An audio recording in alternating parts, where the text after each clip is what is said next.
Hi, I'm Ryan Lackey, one of the co-founders and CTO of Haven Co., which is a company doing offshore data haven services in the North Sea. And we're going to have 90 minutes of discussion on that topic. The first 30 minutes are going to be a general background for controversial hosting and the various options you have, and as vendor neutral as I can make it. And then a 60-minute interview with me and with Christian, who is sitting there, and possibly with Joe Hastings if she shows up, but I don't know. So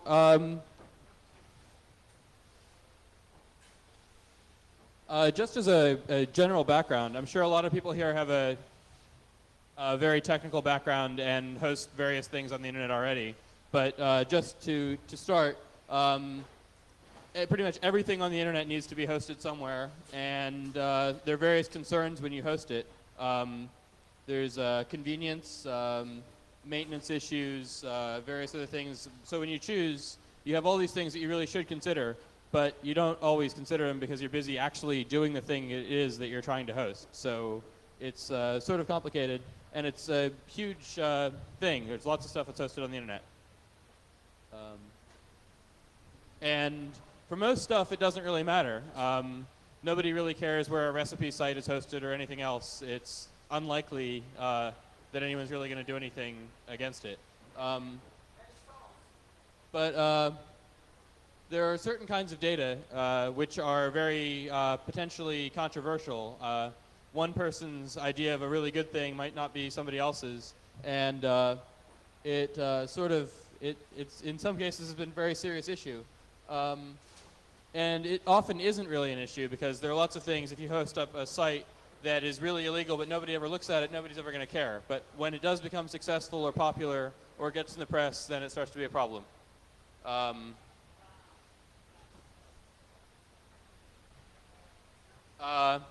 In that case, when you have something hosted, you have the few complicated questions. Probably the single most complicated question is the question of where is this thing actually hosted? Because it's on the internet. You can access it from anywhere in the world. But it sort of exists in everywhere and no place on the internet at the same time. And because really there's been phone networks that extend across boundaries, but they haven't really been used for the same kind of applications for a long period of time. No, there's no real strong case law here. There are a few specific cases that are important, but it's still pretty unclear. There are a lot of things related to how taxation is ruled across countries, but nothing really that's been hugely tested for a lot of the jurisdictional issues. Yeah. So it's very, very complicated, and it hasn't been tested. But there was really, you can always just assume, when it comes to law, the absolute worst case is going to be what you're stuck dealing with, and thus you assume that any place where you have any sort of operations at all is going to be where you are considered to be. So it's very, very, very risky. And it's not just there's lots of different kinds of things that are considered controversial by various people, some of which are very bland to others. As online gaming and gambling, really the same thing, are one of the top things for offshore hosting. They are prohibited actually completely from the US, and that's very clear that they're not allowed to be in the US for sports books at least.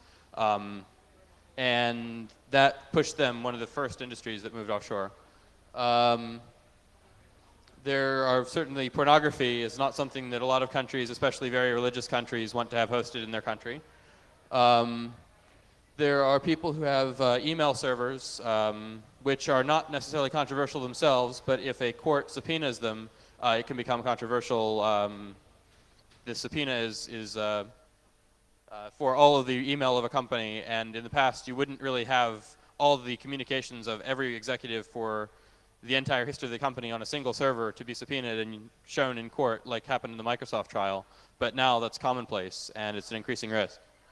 And as we've seen very recently, anybody doing any sort of security research at all is at risk now from the U.S. With the DMCA and with other provisions in various acts, it's very, very dangerous to present any information at all about computer security in the U.S. if it in any way relates to copy protection or cryptography. And we've seen a lot of very bad things happen in the past 4 weeks related to that.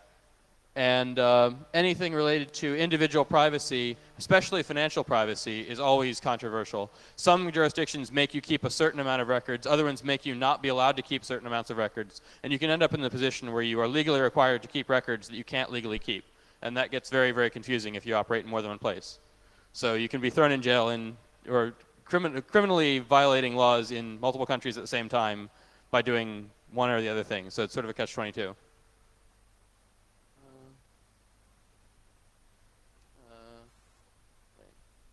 Okay. And all these sites really fall into 4 categories. There are sites that are just a bunch of content, like, say, text files about how to circumvent various forms of DMCA. That's maybe 20 kilobytes or less, and doesn't change very often, but is very, very sensitive in the current situation. Although not so sensitive as, like, a list of the passwords to major people's bank accounts or something. There are very large things, high bandwidth media objects, specifically DivX movies, porn, things like that, which are huge files, but don't change very often. You don't really release your own special where's version of like a movie very often. And there are things where it's interactive transactions that are very low bandwidth, say sending a single command to the server to increase somebody's account by $1 million or whatever else, which is a very small bit of information communicated, but it has a huge amount of effect. And the other problem with that kind of thing is often those protocols require sending information back and forth many, many times, and the round-trip delay then adds up very quickly, and performance becomes an issue. It's not so much of an issue with normal internet hosting. It becomes more of an issue when you start to try to defeat certain attacks. And interactive high-bandwidth things like real-time multimedia, two-way, and things like that, which are very, very common in the increasing. And as I said earlier, you can really host these things in any of 3 ways. I'm using single words for them, but onshore, I'd really consider to be if it's in your home jurisdiction or in any of the major jurisdictions that are linked to that. So really, all the industrialized big countries in the world can be treated as really one jurisdiction for a lot of purposes. They're separate in a lot of ways, but in a lot of ways they're very, very similar. Offshore, which would be hosting either in a place outside of your own jurisdiction for specific reasons, or in specialized locations with a lot of financial privacy or financial for certain kinds of things. Like Holland here has a very good reputation for permissiveness of free speech, but their financial and privacy regulations are in line with those of Europe, so they're like sort of half and half. And online, which is really the new and really exciting thing you can do, you can host information and obfuscate where the actual information is hosted, as well as where any sort of transactions are taking place. And that's really the really new thing. None of the other stuff requires any sort of new technology. It's just a question of putting servers in country A versus country B. But hosting information in a pure software, multi-distributed type application is a really new thing and hasn't really been done perfectly well yet, and probably never will be.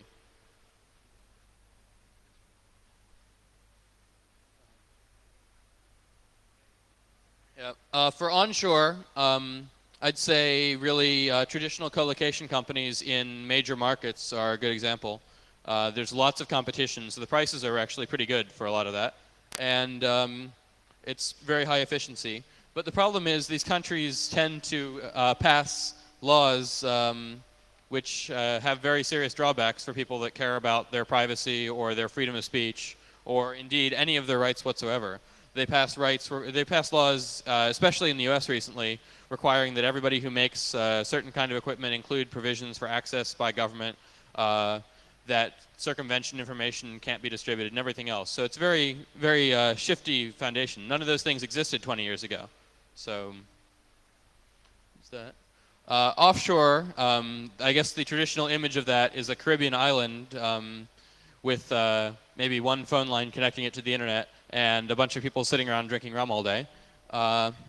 And that's in many cases true, but there are various options. There are a couple companies doing this. Vince Cate's company, Offshore Information Services in Anguilla, is probably the first company to really go after the offshore market. And I lived next to them when I lived in Anguilla. Haven Co., my company, is based on Sealand, which is a sort of unique option, but it's another island and it does hosting. And there are people who consider, if you live in a country like Burma, you consider the US to be a free speech haven, because while you can't release circumvention information, you can criticize the government. So you're not really going to go to jail immediately and be forgotten about for that kind of thing. Canada is considered a regulatory haven from the US by a lot of people, and the Netherlands is also considered a pretty top location. And you sort of have different concerns when you're going to put your server with somebody who's on a little island in the middle of nowhere. For one thing, your server is probably pretty expensive and they could just walk off with it. Two, they could hold you pretty much at ransom by saying a certain amount of price, but then they quadruple the price and say pay up, or we keep your server, or we turn it over to your enemies, or whatever. It's pretty hard to set up a business like that without the support of the local government, because you end up with one little political party in power, gets favorable laws, and then somebody else gets elected saying, oh, this is all evil and everything else, and they turn around, and the next day it's all illegal and you're worse off than if you were hosted anywhere else. But it's usually used by people in conjunction with a lot of other techniques, with offshore bank accounts and offshore corporate structure and everything else. And the new technique, which is online hosting, all the P2P systems, that's really what they're talking about. And they had a few problems. They're really good for certain things, but you can't really put a transaction processing server, i.e. anything that will make you any money whatsoever, on a system like that. You can only sell static information, and because you can sell pirated information so easily, and if you try to sell original information in that environment, it's not been shown yet if you can make money in a market where information can be so freely and anonymously sold with no risk whatsoever. And most of the systems have been used actually to distribute other people's material and get side benefits from it. So it's not a big deal. And basically the fundamental premise is that you have a bunch of unreliable nodes that together are reliable as a whole. And when you host with any of these techniques, you really have threats that fall into a couple of categories. The big one that everyone talks about are governments. The other ones are corporations, which are sort of indistinguishable in a lot of ways. And there's like semi-governmental organizations. I was thinking religious cults, like the Church of Scientology was my #1 example here. But I guess any sort of organization. There would be hackers in the form of like vigilante hackers, not people like actually gaining information, but the people that have done various things in the name of hacking, and private individuals, like if you piss off Bob might hack into your server, or might get you shut down by reporting you to the authorities. And you really need to look at building a coherent threat model when you do that, because all those 5 things have different ways they can attack you. It's very hard for a private individual to bring military force against a country or a server or anything else. But it's very hard for a government to actually have any technical clue whatsoever to do anything. So they have different techniques they do. And the threats are sort of different also. You can take legal action against the actual people involved, throw them in jail or sue them or whatever else, and that's really unpleasant. You can also just shut down the site using whatever means. If nobody can access it anymore, then it's not really a big deal. You can compromise the integrity either by inserting bogus data or by stealing data. You can degrade the user experience. If you just flood a site with so much traffic that it's not worth using, people won't bother using it, and thus it won't be an issue.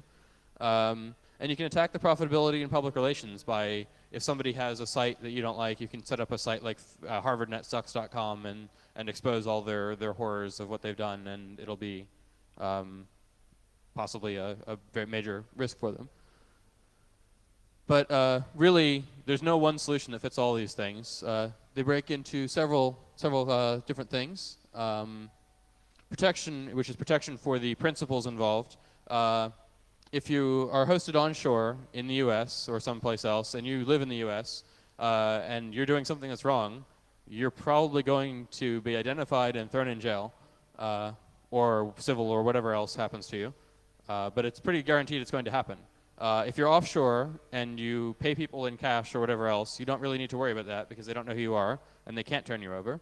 And if you're online, if you have this perfect online system, but you connect to it from your home PC dialing up, you sort of lose. But if you have reasonable anonymity, you're okay. Cost, it's pretty cheap to host in an onshore facility. You just go to Exodus or somebody and say, I want a rack, and now that's very, very cheap. But hosting in an offshore place is usually more expensive. A lot of these places have monopoly telecommunications companies that bring circuits all the way from New York or wherever else, and it costs a lot of money. When I lived in Anguilla, we were paying 30,000 US a month for an E1 circuit, which in a place like San Francisco would cost you $300 or $400 a month, and is the same as your DSL. So it's very expensive. Hosting offshore is usually fairly expensive, so people usually split their things up so they don't put all of their stuff there. There's no real reason to put certain kinds of servers offshore. If you're just doing like a news server, you might not put some of your news groups there. You might put other ones there. And if you're hosting online, you really have a development cost, but you're harnessing the power of the users to do the actual ongoing recurring costs. So if you had just had somebody like an Oracle give you this wonderful software, you wouldn't really have any problems. But it's really expensive to develop software, and you can often end up with something that isn't very useful. Legal risks, or if your system has any sort of legal risk whatsoever, it's mandatory that you comply with legal regulations if you're an offshore, or if you're an onshore place. If you're in an offshore place, you have to comply with the local legal regulations, but either there are no regulations against it already, or you can go to the people and in the case of some of these islands, you loan the guy a backhoe to dig his garden, and you get a monopoly for 30 years on telecommunications, as happened on a very small Caribbean island. So you can usually make it legal to do whatever you want to do in the country if you know how to ask and who to ask. And online, there really aren't any laws yet, and there probably can't be because you're hosting stuff in a place, in a distributed system with no real way to trace people and no real way to punish people. So it's very tricky. But the main thing is any sort of site that's going to make any money now, as we've seen in the past 6 months, if you try to make money by selling advertising or by not selling anything at all, you're going to have a very hard time making money. So one of the key considerations is whether you can actually transact business and bring in actual revenue. And that is very easy to do in an onshore place. It's possible to do in an offshore place relatively easily as well. But there's nobody who's figured out how to sell information sold in a peer-to-peer market yet. There have been proposals on how to do it, but nobody's actually done it in practice in an effective way. So even if peer-to-peer is a great solution for a lot of things, if it doesn't make you any money, you can't afford to do it, so it's not that important. And there are really certain kinds of businesses that these are ideal for. Onshore hosting is used by 99.99% of the internet. Major sites, general hosting, whatever else. Offshore is really targeted for transaction servers like eCash servers, email, things that can't be subpoenaed, things that are very important to people but don't require huge amounts of bandwidth but are very, very, very important data. Also, relatively static data like backup servers. If you just send your files off there, it's reasonable. And online systems have been used mostly for music trading is the primary application they've been used. Trading of other large binary objects is the other thing, like movies or whatever else. And we have some pretty clear things. Probably the one company that has the longest track record of being offshore successfully, there's a company that the Texas US State Department of Motor Vehicles published all the information about their citizens and sold it to people on CD-ROM. And then this company bought it and put it on the internet and let you query it, which you'd think wouldn't be any different. But in fact was. And Texas forced them to leave the country. And now they set up in Anguilla. And they're probably the oldest offshore information internet business that's been around. And they've had a really good track record, and it's worked quite well for them. And we have some customers at Haven Co. that do gaming, payment systems, and things like that. And online applications, clearly music trading is the big win. Yeah, and public data didn't start out offshore, so they sort of suffered beforehand. And Napster is what happens if you start something that should be offshore or shouldn't be identifiable in the US. You end up like losing pretty badly. And offshore, they just suffered the traditional, like you pay somebody in some Caribbean island to set up your server, and instead they spend it on rum and they never get the thing up. And software can take forever and never produce anything. But really, there are a bunch of open questions involved, and nobody really knows any of the answers. People are just going ahead and actually doing stuff without really knowing if it's going to be good or not. Will the laws in the US continue to get worse, as they seem to have been doing for the past 50 years? I think the answer to that is probably pretty clearly yes. And other countries are racing to try to beat the US. RIP in the UK is just as bad as anything the US has ever passed. A lot of the EU Data Protection Act is good in principle, but in practice causes a lot of actual problems. And it's like everyone is competing to be the worst place possible to do any sort of business, or to live, or anything else. And they're doing a very good job of it. The other question is, how far can offshore hosting go without getting shut down? A lot of banking has been shut down offshore due to money laundering regulations, and you could possibly have something like a data laundering regulation where countries aren't allowed to do business with any of these offshore places. It's pretty unlikely because information is a bit more protected than commerce in most countries, but certainly possible. And the other risk to the offshore people themselves is that by creating this really good thing, it'll make the other countries change their laws to be competitive with them. And that's happened in a few cases. New Zealand has really changed a lot of their laws in the past 10 years, 15 years, to keep businesses in New Zealand. It's worked quite well. But if that happens, I won't really feel too bad because it'll mean that the rest of the world got drastically better. There's always the question of whether online systems will ever get to the point where they can really do everything that everyone wants them to do. They would be perfect if they were perfect, but they're not. So unless somebody can come up with a way to do secure transactional services in a P2P internet type distributed thing with no cost and everything free and wonderful, then yeah, it's not going to happen for a while. So yeah, certainly it's going to be interesting for the next 5 or 10 years. There are going to be a couple of big cases that are going to determine this.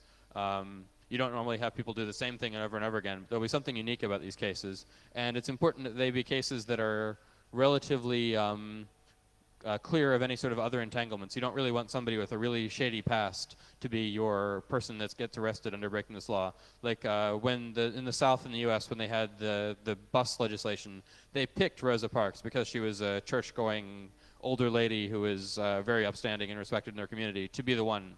They didn't have some person who otherwise would have a lot of dark history. So you want to make sure that the people involved are pretty easy to defend, and the kind of thing you're defending is something that the general people will really support. You don't really want to be defending like some hardcore pornography site for free speech. You want to be defending some sort of political speech or something like that.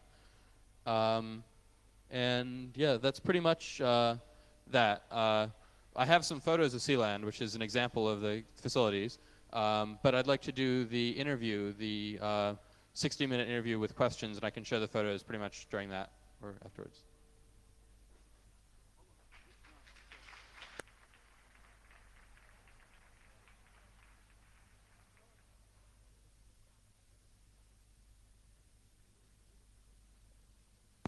We're going to do an actual interview with Christian in a couple of minutes.